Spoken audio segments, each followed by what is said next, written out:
Let's talk about neighbors, the ones who borrow your lawnmower and never return it, or the ones with strong opinions about your garden gnomes.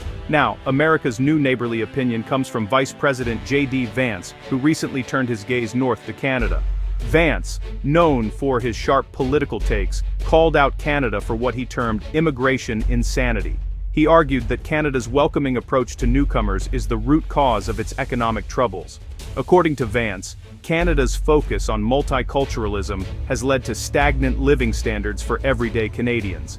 He pointed to the high number of foreign-born residents, suggesting a direct link between immigration and economic slowdown. It's a bold claim, essentially saying Canada's biggest strength is actually its biggest weakness. Vance took to social media, targeting the Canadian government and even the CBC. He dismissed other reasons for Canada's economic challenges, like global trade or U.S. policies, and put the spotlight squarely on immigration. For him, Canada's story is a cautionary tale, a lesson for other countries on what not to do. The core of his message: more people haven't meant more prosperity for the average Canadian. He painted a picture of a country that opened its doors so wide, it forgot to check if there were enough chairs at the dinner table. Hearing this from a high-ranking U.S. official about a close ally, that's a different level of drama. It's the kind of family gossip that makes Thanksgiving dinner awkward, but you can't look away. The comments hit a nerve, sparking debate on both sides of the border. The stage was set for a classic political showdown. So, how did J.D. Vance back up his hot take? With a chart, of course. He showed that Canada's GDP per person has been growing more slowly than in the US and even the UK since 2021. Vance made a big deal out of Canada's per capita GDP falling below Britain's, calling it Exhibit A. He drew a straight line from this economic dip to Canada's high immigration rates, framing it as cause and effect. According to Vance, the economic pie isn't growing as fast as the number of people wanting a slice. He dismissed other factors and kept his focus on one thing: too many people, not enough growth. Vance also pointed out that Canada has the highest share of foreign-born residents among G7 countries, calling it a red flag. He linked this to rising costs of living, from housing in Toronto to groceries in Calgary. By presenting this data as proof, he built a compelling, if narrow, case that Canada's immigration policies were failing its citizens. And it worked. Canadian officials were put on the defensive. How did Canada respond? In true Canadian fashion, politely, but with action. The government announced a freeze on permanent immigration levels and plans to reduce temporary residence. Officials framed this as a recalibration, aiming for sustainable immigration that doesn't overwhelm resources, like housing and healthcare. They still want skilled newcomers, but now with a more careful approach. The move quietly acknowledged real challenges. Many new immigrants struggle to find jobs in their fields. The government's pivot shows Vance's criticism landed in a country already debating these issues. The cap on numbers is a direct response to internal pressures, not just US commentary.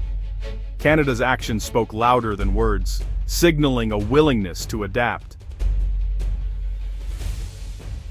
When politicians start throwing charts, it's time for an expert. Enter Mark Carney, former governor of the Bank of Canada and Bank of England. Carney argues blaming immigration for all of Canada's economic woes is a massive oversimplification. GDP per capita, Vance's favorite metric, doesn't tell the whole story about well-being. Living standards include job security, healthcare, education, and wealth distribution. Experts say Canada's sluggish economy has deeper roots, low business investment, and weak productivity growth.